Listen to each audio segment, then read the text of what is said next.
Nggih, matur nuwun, tur pangandika panjenenganipun Bapak Lurah Sagianto ingkang jelas lan terwaca acara ingkang salajengipun nggih menika lung tinampinipun tokoh wayang nggih menika Setyaki kasarane Sencaki. Nek wong desa ya ngerti Sencaki ngoten. Nggih. Wedal kawula aturaken katur wonten ngasanipun Mas Yusuf pados majeng enggah nampi tokoh wayang punika.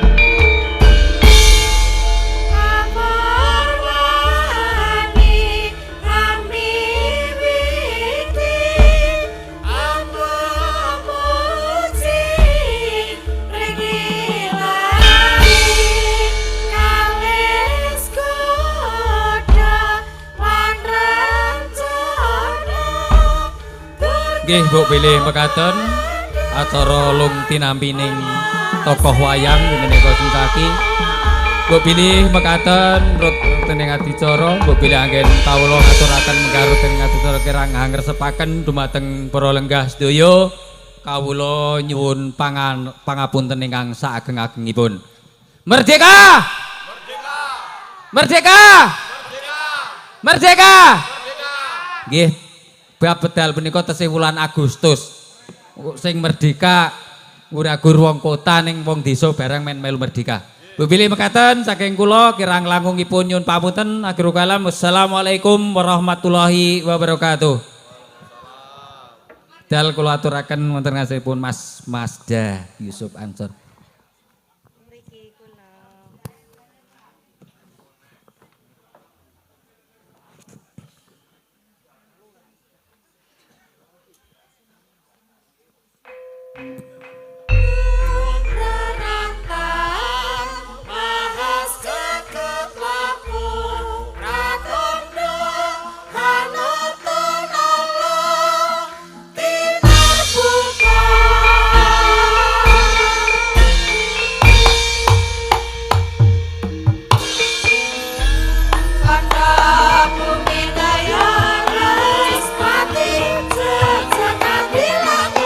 Sang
Yo ngalah.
Pandhita Karya Wangsit Pindha Kumbang ngisepa madu sarining tawang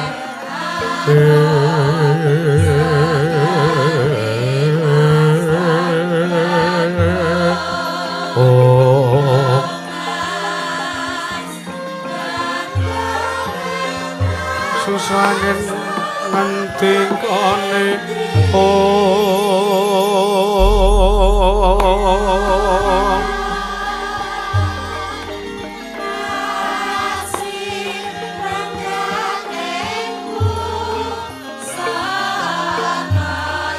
nyewang kaliyan kangkung paksime para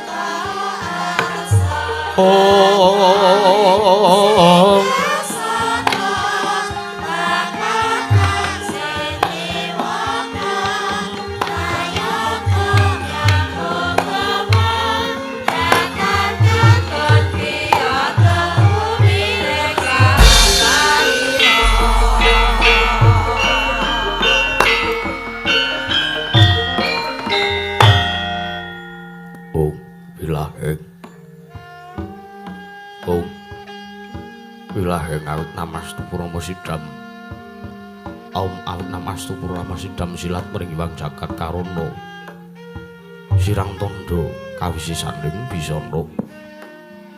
Sono sinamung nangen wis tumaksir stantun lambang Buddha jinantur tutur. Katrata tulat mring Radeng Marabdiya. Winusudha trengkang dina madama pinarti tampeng lalata mangkiwa teka pasananing Gopita. Tang renggeng mralambang matumpa-tumpa. Marma panggung. Samur wengkata sedebyar dumaduning Hayang Purwa.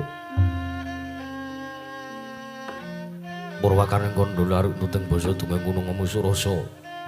Yen narasaya karos mulajari rohang rasa wani. Wuruhing diri rasa rumangsa ngrumangsani lir jalma angil kaca. Jarweh wusra kaucang carita lebet wis kagelar jroning pagliran. Ya Gusti Candra mirsani pagelaran inggih Purwa. Surya Candra Tarum Yawang Kartika wis kinurba dhateng kawasa. Sahari ratri angitri pawana purwateking dosila gilir gumanti. Temat dadya petanganing dina sasi warsi windu kang sarta abad. Tetung lantang karta mangkarta ya sinirambun. Daya Jawa pating ngrembyak. Dadi papadhang kutu ketwalang atoga burononom yang buruntu dada branan tanpa wicalan. Padang tarwangan senari Sang Hyang Renanggeng Arsa murbawane jagat mungguing jagat wetantuk mungup-mungup mungguing kalingan kerabang rangah lamun kek sayan dilat-dilato bumi.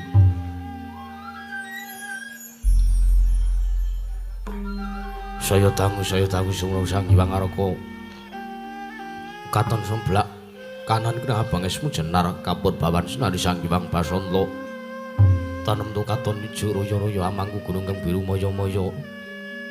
Pucing gunung kini mulan bentanu kasino ring Prabancana lenggat lenggut nganti kaya gunung Makutha Mega. Tan tawis dangu soleh kawula tasih. Dene luarasa ngupya buku karep Tegal Sawahe. Angluhur silur tatana medhotes nambi sendonan. Sesindenan mikul karo lungune anggiring raja kayane. Sawanana pirembakan Samara Wangi.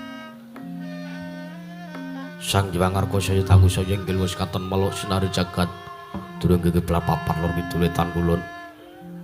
Sinari jagat kang samyur budyata rebut jarpa kukuwung prandri tatan wonten ingkang amat dari kuwunging praja negari ing suwala bumi. Nuninggen negari tanantuk 4000 jangkep tinega krana negari ing suwala bumi dumadi saking pulo-pulo bebanjaran. Sinasa pantaya benawi tinampi ompek samudra binang langut kang tanpa pagut. Pegating mangal kapanturaning Cakrawala. Wane-wane cakring wisesawane grebeng jurang corong kinepung guwa serong kinarya susuing peksi lawet nyuang sarang burung. Wonten ugi pasisiran tersasana jembar kebekaning pasir gumlarung garis pinggir.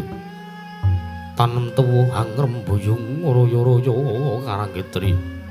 Rowe-roweron kalopo bumi subur pasidan mawur satengah tinanduru tangkar tumangkar kawurian dadi gunung-gunung bebanjengan ngrangsang langit lenggak lengguk lampai toya mijil saking sendang-sendang muning nirtane iline pinara-para nampi wadhuk binentung-bentung kinarya ngeleni sawah nyuwang pategalaning Narakisma mokal panguleng totane bebasan tatanana bumi sanceng kangkeng selo.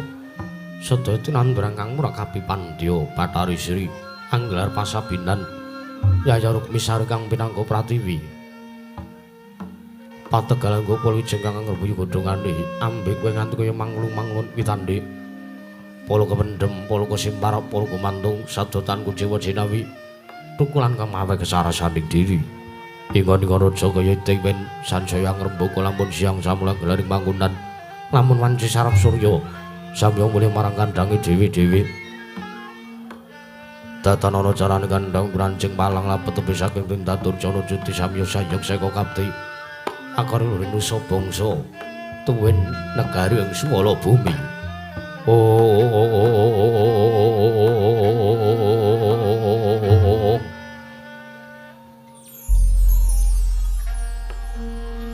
Gegek birasaken negaring swala bumi laku semal gemansik marang jaman kucana panjang punjung pasir pawukura jinawi Gemah Ripa Karata Tata Turaharja dasar negara kang gedhe bore padhang jagati dhuwur kukuseta tata kuncarane turut kasusuring manca prajola sinanta wau ingkang asta pusarane dil bangsa negari ing swala bumi menanging den ucapna dosa namaning sang nata dosa 10 nama wis mestani jejuluk Sang Prabu Turangga Yaksa ya Sang Prabu Turangga Geni ya Kuladara Geni Narendra Yaksa pengawak buta arep praseksa lenggasaning samadyaning Damparjana yen Cinandra Netra Markata Lesraya kembar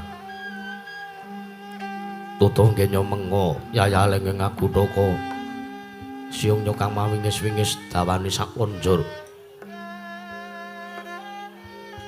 Sang Prabu Turangga Yaksa arsa medhar sabda pangandika nglempaken sangjaring para kawula dasih miwah sangjaring para pinisepun ujung negaring swala bumi ingkang katon nenggih tetuangganing mrejen karing swala bumi minangka pujangga miwah nujung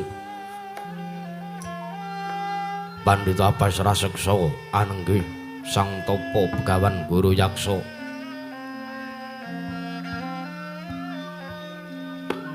Sang Tapa Begawan Guru Yaksa mengraken pilenggaipun ngrangka nata negaring swala bumi anenggih Sang Rekyana Patih Singa Mulan Jaya arep didemper marep tatana nebane walang alisik sangya para kawula sami wegandeng masisiran jejel riyel rapet popet pipit prasasa tetepan dunggul datan peselo labet sakadheng para sibu ing jayam bludak gendera rontek umbul-umbul kegitrangan danu yayi monting mangsa labu payu mekar menti jamur barat ing mangsa rendeng tumbeng ngrapka jatingarane mangsa katiga parantine tinggal tidem sinemataning pasewakan negari ing swala bumi nadiwan keudhuhan tatan ngobah samira datal mampah kapi arus mungsu araning pradangga mewah panglik lan pamahinging waranggana sigur murwani pangandikan dadaku mangguli wijiling pangandika Sang Prabu Turangga Yaksa ingkang jaring kawedharing lisan makrung sangjaring para kawularsa ing sekpisa wandhe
Yaksa Gorolepari Sedenalendra Yaksa lelaku kang malwal ingkang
Sritenon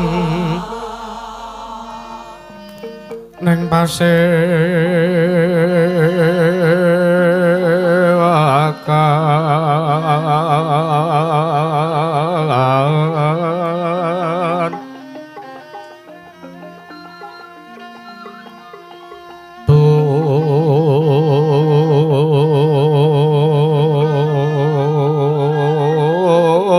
busana maneka warna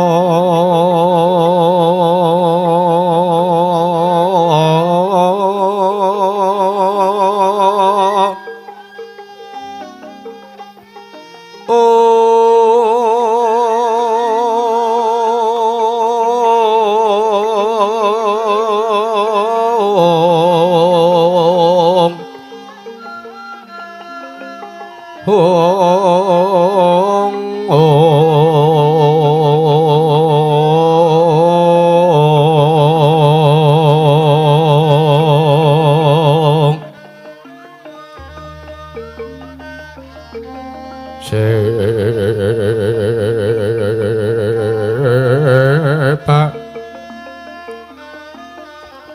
pos betengo diono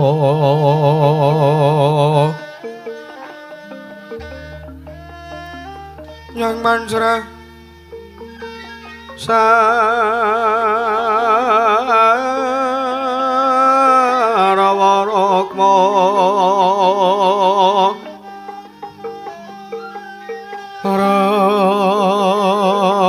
Ranggeng anek nara Narawata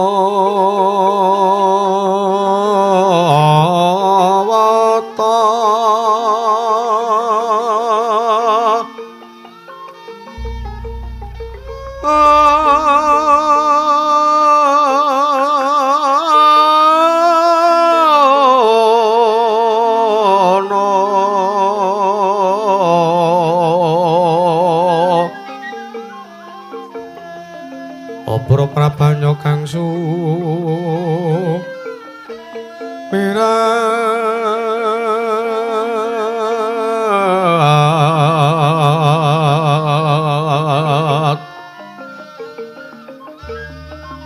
kenyaring detsa laliwaran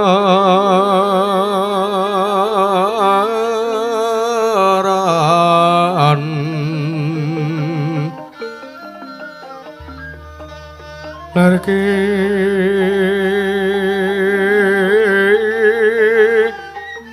laci siring radet ong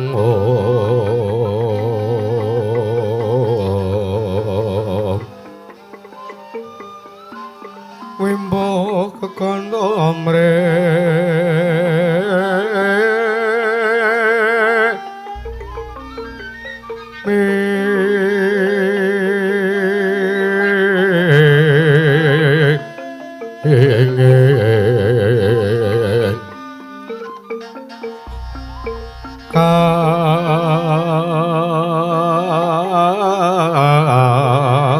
tiupeng mak rota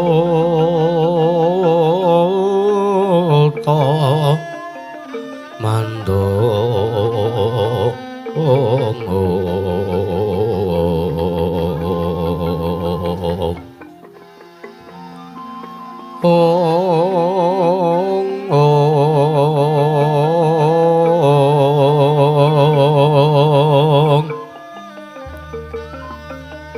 saparan mangambar wongas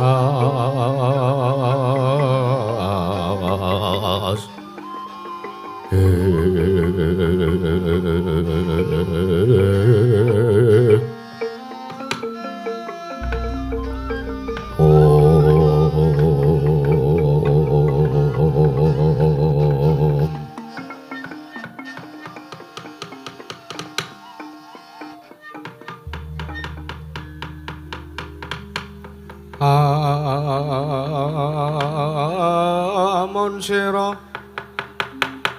anggakuru kake amilya manungsa kanyata ingkang becik martabate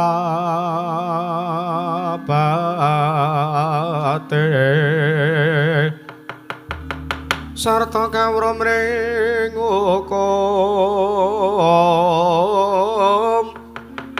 kang ibadah lan ngirangi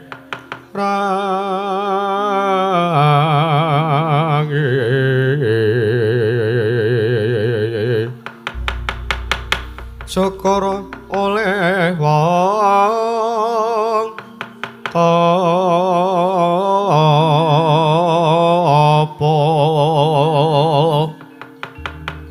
ingkang wis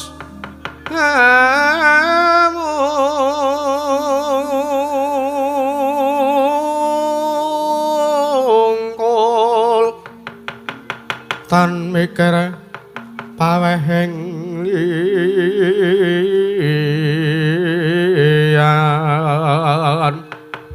iku pantes Kuranana kake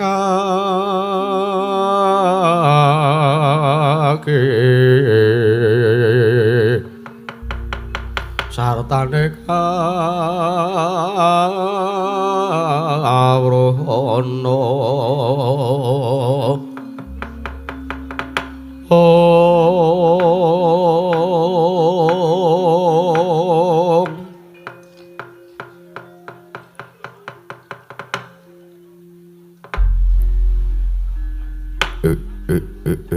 Latala Ong Dedian Kalorudra Mas Pati Raja Dewaku bujreng-bujreng iblis lanat padha jek-jekan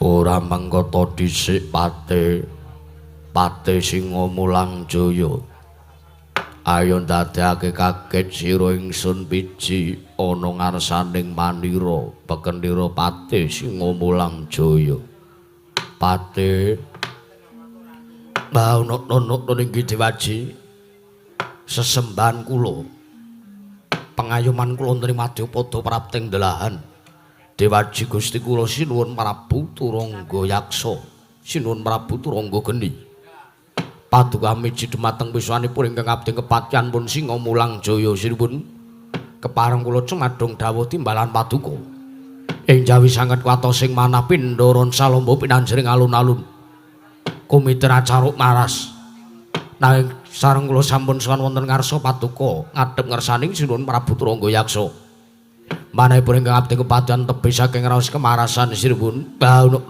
niki ya Pati Singa Mulang Jaya kadiparan anggon sira ndak percaya minangka dadi batal wakiling ingsun Pati Pranata-tata rakiting kaprajan negara ing Swala Bumi Marata diake aturna kelawan panjenenganing sun samendang aja nganti ingkang karemben Pati menawi padukan tangku batata rakiting kaprajan negari ing Swala Bumi tarnentu sadot pan badhe nguciwani sinuwun para kawula samya sayek saeka kaptakon uring nusa bangsa tuwin negari ing Swala Bumi mandhapipun dumateng para prajurit ingkang boten kendhat anggiya tansah gegladhen olah kridaning perang sawanci-wanci praja paduka katempuh parang muka tartentu boten badhe anggepok kunca paduka Gusti kula Sang Nata ingkang abdi kepancen remuk kasawurna putung semangga kabandhemna sinuwun ya gawe marem aturmu teka jangkep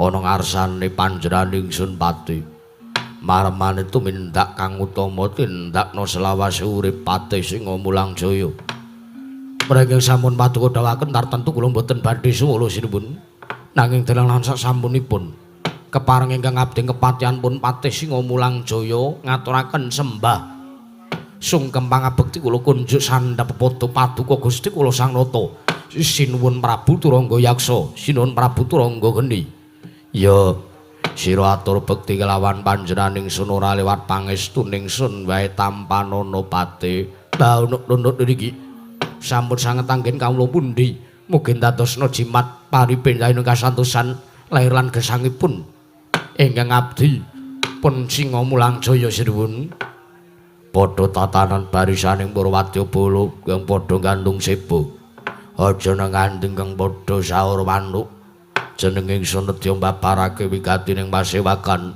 baunuk-unuk menawi ingkang sampun paduka dawuhaken tartentu kula badhe mangestu padha dawuh paduka Sang Dewaji sembahan kula kawula nuk niki Dewaji ora mengkota dhisik bapa penemban Guru Yaksa anggon jeng paduka bapa penemban Guru Yaksa ndak piji rawuh ana ngarsaning ingsun ana ing praja ya negara ing Swala Bumi ing Swala Bumi bapa penemban muga rawuh paduka bapa penemban Guru Yaksa mangke sartane methoake karaharjan rawuh bapa penemban Guru Yaksa bapa penemban Ong Mastuna mesidam sekaring bawana langgeng kawula notno ninggih anak Prabu sakalangkung paduka anak Prabu Turangga Yaksa miji dumateng wiswanipun ingkang bapa pun Guru Yaksa. Nggih wilujeng sowanipun ingkang bapa tan manggalangan setunggal punapa kemarang kula ngaturaken salam taklimipun ingkang bapa mugia katur wonten ngarsanipun Paduka anak Prabu Turangga Yaksa. Bapa nemban Guru Yaksa iki sampun kula tampi wis ndak tampa kanthi asta kekalih. Ora liwat aku ngaturake basaku aturke ana ngersane bapa penemban Guru Yaksa anak Prabu kawula nono inggih sampun kula tampi dawah sami-sami nggih anak Prabu nuwun mangke ora mengkoto dhisik bapa nemban mesti waya gawe kaget rawe bapa nemban daturi rawuh prapta ana ing negara ing Swela Bumi gawe kaget wondene ingsun nganake pasewakan ingkang bene kelaradan sing wis kelakon bapa penemban Guru Yaksa. Nuwun sewu lu anak Prabu boten kateges ingkang bapa menika cuman raka matur wonten ngarsanipun anak Prabu Turangga Yaksa nanging manci leres limrahipun tuwuh tandha pitaken salebeting manahipun ingkang bapa ingkang bapa pun Guru Yaksa awit kula kabiji sowanipun mangarsa wonten ngarsanipun Paduka Sang Sinuwun Prabu Turangga Yaksa. Nggih prasasat kadhe dening entosi Sleming Palwa Gabus kumambanging Sela Kresna. Anggenipun ingkang bapa kabiji sowan wonten ngarsa Paduka. Malah samenika gandeng ingkang bapa sampun marapta wonten negaring Swela Bumi.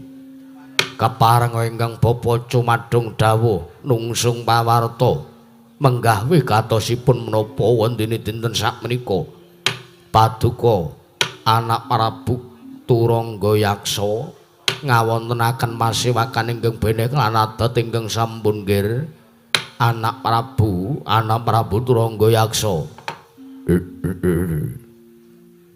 Bapa nemban kula nuwun sewu sing gedhe pangapurane bapa nemban nuwun sewu ternyatane nggonku nganake pasewakan iki mung bakal ngrembug sartane sapirembagan lan aku bakal taren karo ngarsane bapa nemban Guru Yaksa babakan pangunuk-unuke manahe Prabu Turangga Yaksa. Bapa nemban yektine ingsun iki gandrung kalawan sawijining wanita nanging kucewaning ati teka aku ora bisa ngasuhake katresnan sartane aku uga ngrasa yen to aku ora bisa ditresnani dening wanita ingkang ndak gandrungi ya wanita ingkang banget ndak tresnani bapa nemban. Nuwun sewu anak Prabu damel kecut ora sing manahipun ingkang bapa teka Paduka menika sampun madreg Nalendra Binatara wonten praja negaring Swela Bumi. Teka sak menika sampun kepengin namundhut garwa bombong kang tanpa upami nggih. Jernyatanipun sadanguning wekdal punika kula menika namung angudha rasa babakan benjang punapa Paduka anak Prabu Turangga Yaksa badhe amengku suwijining wanita minangka garwa prameswari ingkang anjejer lenggah Paduka anak Prabu Turangga Yaksa wonten praja negaring Swela Bumi. Wekdal sapunika Paduka anak Prabu Turangga Yaksa sampun badhe amengku suwijining wanita ingkang bapa rumajeng sanget nggih ingkang bapa estu sarujuk sartanipun jurung pandonga miwah pangestu anggen Paduka badhe mengku suwijining wanita nanging nuwun sewu kula badhe nyuwun mriksa teka Paduka anak Prabu Turangga Yaksa paring dawuh bilih boten saged tresnan tinresnan kalian wanita ingkang Paduka gayuh lajeng sinten teka Paduka paring dawuh mekaten sinten wanita ingkang Paduka gayuh menawi putri saking negari pundi menawi Putri Nalindra taman keputrenipun wonten pundi lajeng menawi Atmaja Pandhita lajeng endang sinten sesilipun menapa malah paduka nggayuh swijining widodari lajeng Bathari sinten kayiwanganipun wonten pundi Bapa Deban yektine dudu kok wong liya ingkang dak tresnani sartane dudu kok widodari luwe-luwe putri saka salah sawijining pandhita babar pisan dudu nanging ingkang dak tresnani ora aliya kejaba mung Dewi Wersini Bapa Nemban dasare aku ngandhakake sartane aku ngendika yen to cabaraning gawe nggonku bakal mundhut garwa kelawan Dewi Wersini amarga Dewi Wersini wis kawengku garwa dening nata ing Lesanpura ya kuwi Prabu Setyajit ya Prabu Grasena mula kang saka kuwi cabaraning gawe aku kalah dhisik nggonku mengku garwa sartane kepengin mundhut Prameswari kelawan Dewi Wersini Penemban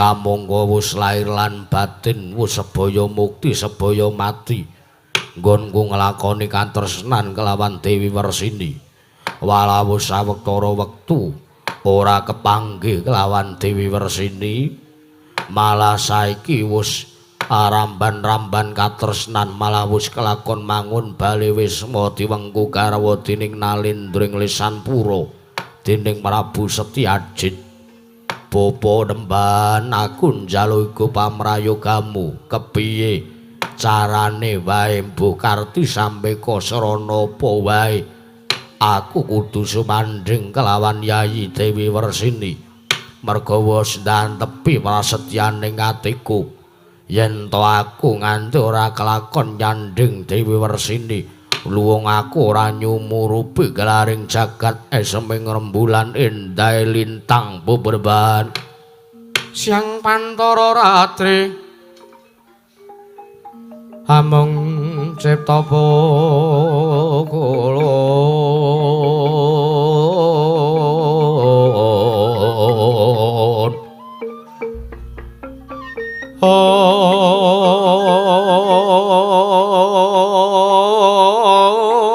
tanana liyan kaeksi mila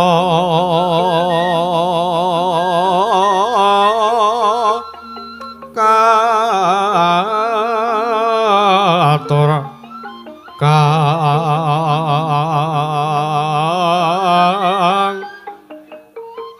cun domane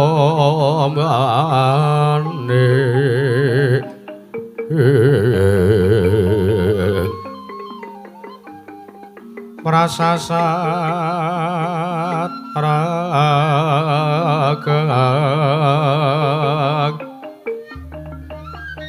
ulun kang sumembah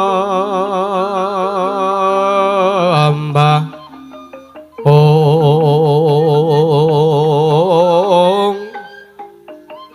gweng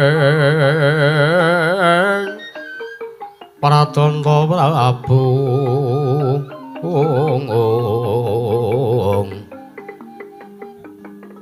miang kagungan to sing sim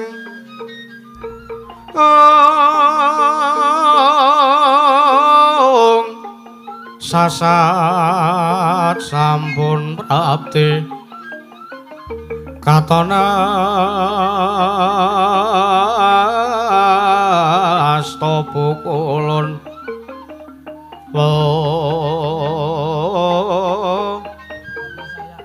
la tenarapati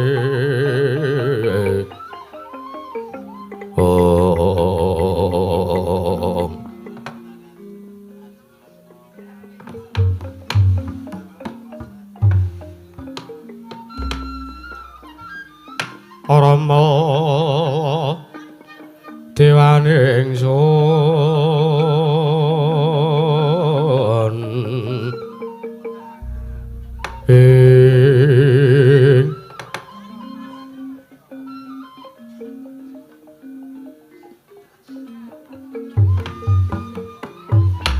nyewat langening kalang jarak lar pandan mon sarang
nuwun sewu anak Prabu sampun kantos kanggep ingkang bapa Koma wantun lancang matur wonten ngarsa paduka anak Prabu kagat sotaning manahipun ingkang bapa nggih sareng midhangen pangandikanipun anak Prabu Turangga yaksa bilih badhe mundhut sartanipun Mengku garwa dening pun Dewi Wersini nggih tiyang ingkang sampun kawengku garwa dening tiyang asanes menika mboten kenging dipun rusuhi jernyatanipun panjenenganipun Dewi Wersini menika sampun mangun bebrayan agung sampun tentrem gesang kalian Sang Prabu Setyajid ing Lesanpura nanging aku trima mati Bawa yen ora sumandhing nglawan Yayi Dewi Wersini nggih nuwun sewu pancen kula mboten maiben kula mboten maido tiyang ingkang sampun gandrung kapiandhem kaliyan sawijining wanita tiyang ingkang nedheng nglampahi katresnan menika abotipun awratipun menika kayata dene tiyang ingkang nyangga bumi nanging kula nuwun sewu kula jarwani sampun ngantos ing sapangke paduka anak Prabu Turangga yaksa gelo ing tembe wingkingipun awit mbok bilih paduka kepengin Mengku garwa kaliyan pun Dewi Wersini nggih menawi ndaraturipun ingkang bapa kula aturi amurungaken kemawon gegayuhanipun bapa gegayuhan paduka anak Prabu Turangga yaksa anggenipun badhe kepengin Mengku garwa kaliyan pun Dewi Wersini ingkang bapa tansih ngeman ingkang bapa tansih ngeman kaliyan jengandika paduka awit menawi ngantos sakmangke boten kawurungaken gegayuhan paduka anak Prabu malah namung badhe ngembet dhateng karaharjanipun para kawula ingkang boten mangertosi kenthang kipuling lakon tur malih kula nuwun sewu jejeling Nalendra paduka menika minangka Nalendra Gung Binathara sugih ber bondo bandu kula kinten menawi badhe gayuh wanita Joko titah sawantah najanta widodari badhe kagayuh dening paduka Gusti kula Sang Nata anak Prabu Turangga Yaksa sampun ngantos mengke malah gerus kawontenan paduka mung merga ngrusui bojone wong liya. Kula mboten namung ngandhani dumateng paduka anak Prabu awit kula ingkang minangka dipun sepuhaken dening paduka anak Prabu kula matur supados sampun ngantos ngrusui bojone wong liya mriku kula ugi mejang kalih kawula sing padha nabuh niki. Iya. Bapa nemban iya. Awit kula nuwun sewu. Setya bekti kalian setunggal garwa menika awrat menika larang pitukonanipun. Setya bekti kalian ingkang setunggal siji ya sawiji ya siji sing dirumat menika angel ing nglakoni ning nuwun sewu nek pun kelakon boyo nikmat urip menika nggih.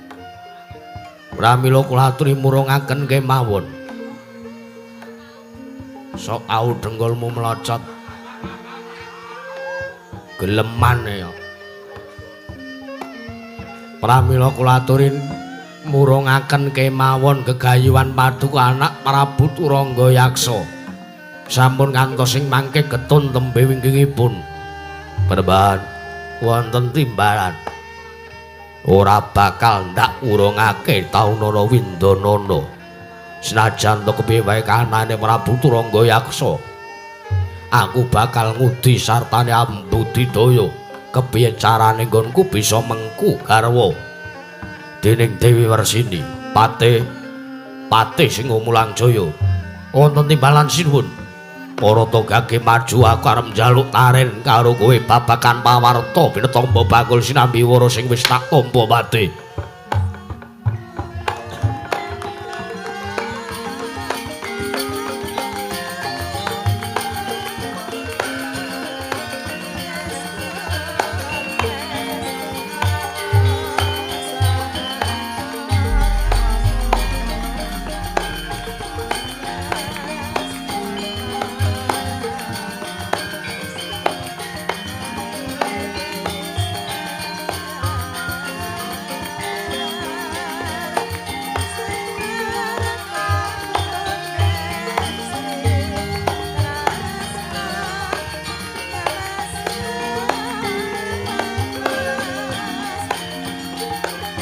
Nyat langening halang nyaran kelar mantan muncara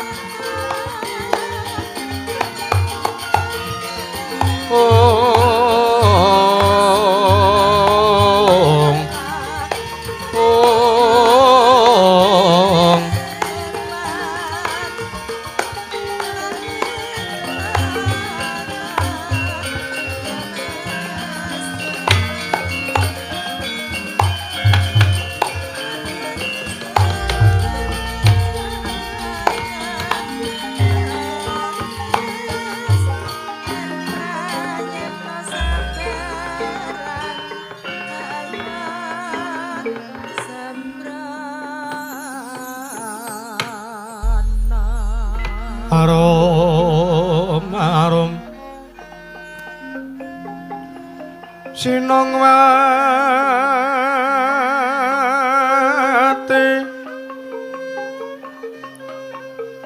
Sinongwati jagat kinari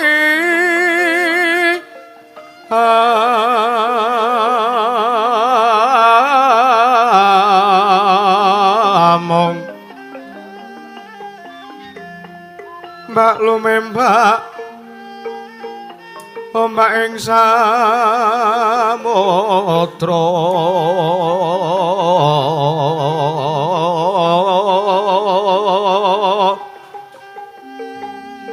ana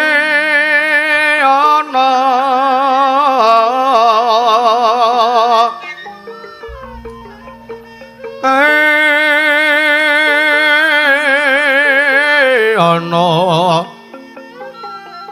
bale lumut amra kanggeng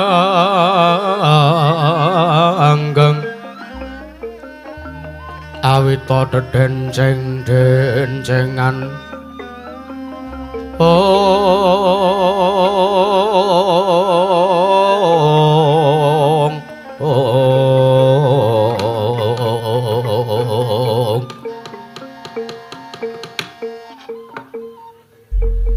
Nunamin pasang kaliman tabit nebinung lodri demaweng tawang tuwang sinuwun paduka miji dumateng ingkang abdi pun Patih Singa Mulang Jaya kula non wonten timbalan paduka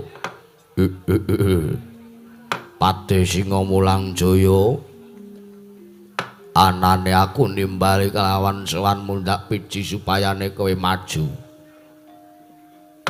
iki aku mau ngarep ngandhakake babagan pawarta ingkang wis ndak tampa lumantar Nyai Menggung Secanama pawarta ingkang wis binetombok bakul sinambi wara pawarta binandunging karna Patih aku nampa kabar kalamunta Dewi Wersini wektu iki malah wis ngandhut jabang bayi ya wasesaning Jawata kamangka wis ndungkap Sabta Candra iki mengko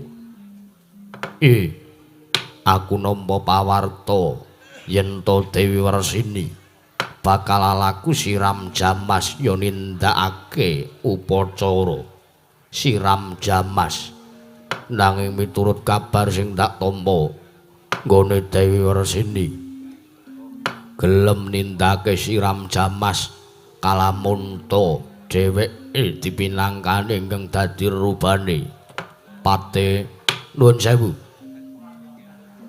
lajeng rubanipun Dewi Wersini anggenipun badhe nindakaken siram jamas menika menapa sinuwun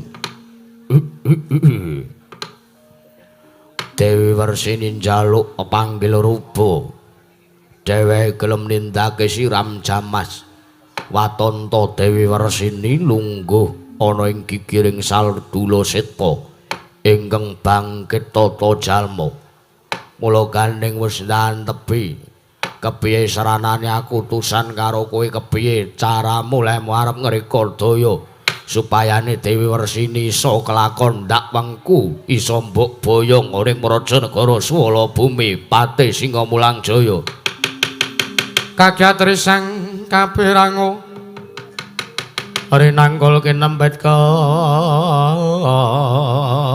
ambet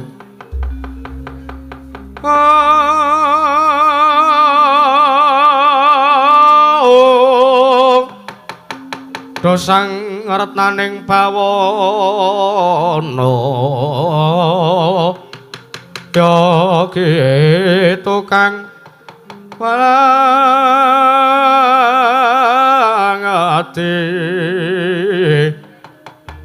ya kitu kang kutu garing ya kitu kang ana sing jas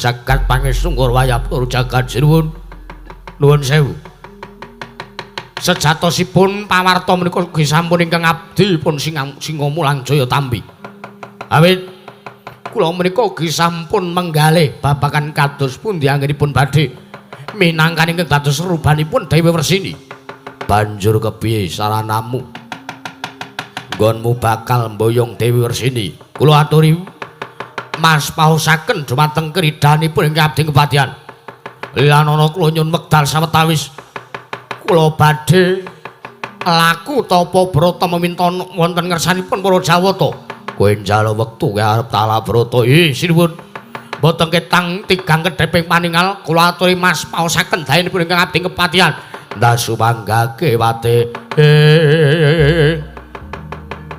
tan samar pamoring sukma sinukmaya winaya ing asapi Malenging cipta Sang Rekyana Patih Singa Mulang Jaya Pemintonton ngarsaning Jawata babagan kaonten ingkang badhe den lampahi den tindakan dening Sang Prabu Turangga Yaksa. Nalika semanten meneng-meneng datan laku talak brata Sang Rekyapati Singamulang Jaya malah matek aji ya mantak aji cara tembunge Kyai Pardi. Nalika semanten ical wujuding Sang Rekyapati Singamulang Jaya wonten wujud Sardula Seta badar Sang Singamulang Jaya tanpa rumpakan.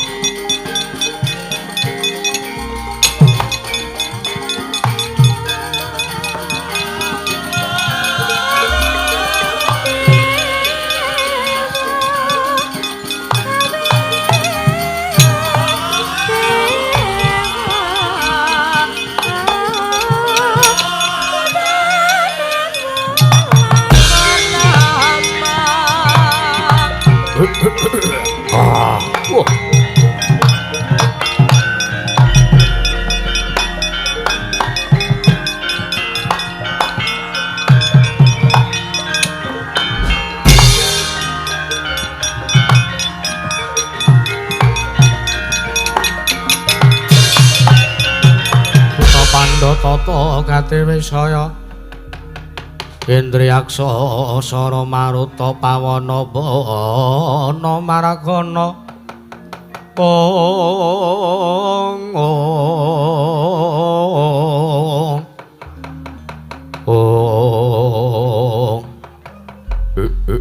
Latala kowe kok malih dadi macan putih. Lah nggih niki to rubane. Niki sing dados serubanipun Dewi Wersini. Pate wonten dawuh. Ya bener. Sardula Seta ning Kresiken. Parengipun malah kaya kucing. Kucing putih niku biasanipun kucing putih menika oon sinuwun. Nanging mungkin dados ing kawuningan kula mrika sampun salin rupa wujuding Sardula Seta ingkang sakmangke dados rupanipun Dewi Wersini. Banjur kepiye sranamu arep mboyong lawan Dewi Wersini? Badhe nyuwun pamit kula ingkang badhe merpegi kawonten-wonten negaring Lisanpura. Dewi Wersini supados lenggah wonten gigiripun ingkang abdipun Singamulang Jaya. Tumuli Dewi Wersini badhe kula cidra kula beto sowan wonten negari ing Suwala Bumi sinuwun. Latala panjen pinter. Ya munggonmu malih dadi macan ngidahi tak suket. Malah kaya teng taman safari niki. Ngajeng kula ganti werna ireng. Iya Patih iya. Non. Banjur mangkatmu besok apa? Mboten ketang sampun Bancala Lintang turu kula badhe nyuwun pamit madal wasilan. Dinten sakmenika kula badhe tumuju wonten negari Lisanpura. Sing ati-ati aja kaya bocah cilik Patih.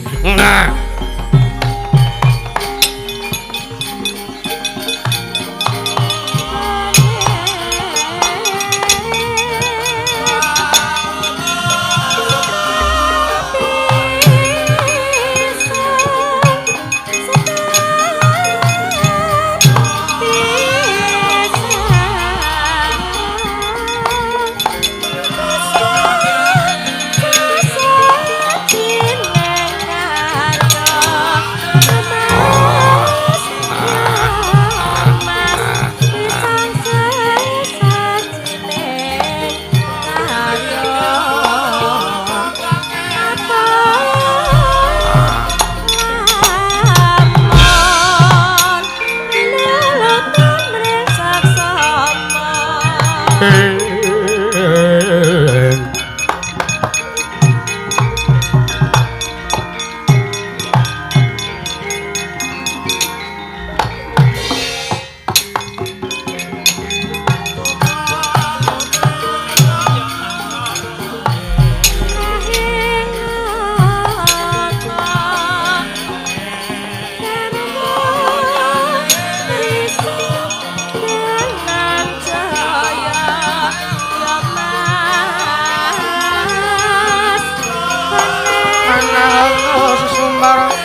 Bapa Penemban Guru Yaksa wonten timbalan anak Prabu. Apa ora mengko malah mung bakal gawe rusak kanan mraja negara ing suwela bumi. Jalaran nggone laku patrape Patih Singamulang Jaya. Nuwun sewu. Patih Singamulang Jaya nika kula arani kok nggih enten-enten mawon. Enek-enek wae. Malih macan kok mingsak kucing. Nika senes macan ning kula kinten ming micin sinuwun. Iya ora dadi ngopo-opo Penemban. Nanging ingkang bagus ana trontong-trontong selengwa padhang. Yen to panjenenganing sun bakale kelakon nggayo Dewi Wersini. Inggih kepareng matu kados pundi? Aja ditegakake Penemban. Lakune Patih Singamulang Jaya kae tutna kanthi sarana ngirit wadyabala segelar sepapan. Ombongna wadyabala sakmarawati nggawa prajurit sing kuat, bala Jawa, bala buta patang pamancat sak panengkare pisan. Gajah gelar Singabarong Raja Wesi Jaga Bela. Mbok menawa Singamulang Jaya kabentu sing awang-awang kesandunge ngrata gampang nggone ambilani. Menawi ngaten ingkang abdi malah nyuwun pamit madal pasilan. Iya, Bapa Penemban Guru Yaksa ndak pasrahke babar pisan babagan kahanane si Patih Singamulang Jaya. Bapa Penemban kaya wis ora ana dawuh maneh. Bapa Penemban Guru Yaksa purna gati ning mananggilan. Arsa Sanata Prabu Turangga Yaksa kundur kedaton sluk saking Damarjana kinampen gambaran gading kadhiraken sangjaring Penemban Sedi manggo tanggung Jaka paloro-loro ingkang samya ngambil upacaring prabot kawisan saking Mandura tindaknya Sang Sri Naranata. Lamun katonan saking Mandrawa Sang Prabu Turangga Yaksa tansah munjuk pamuji syukur.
Oh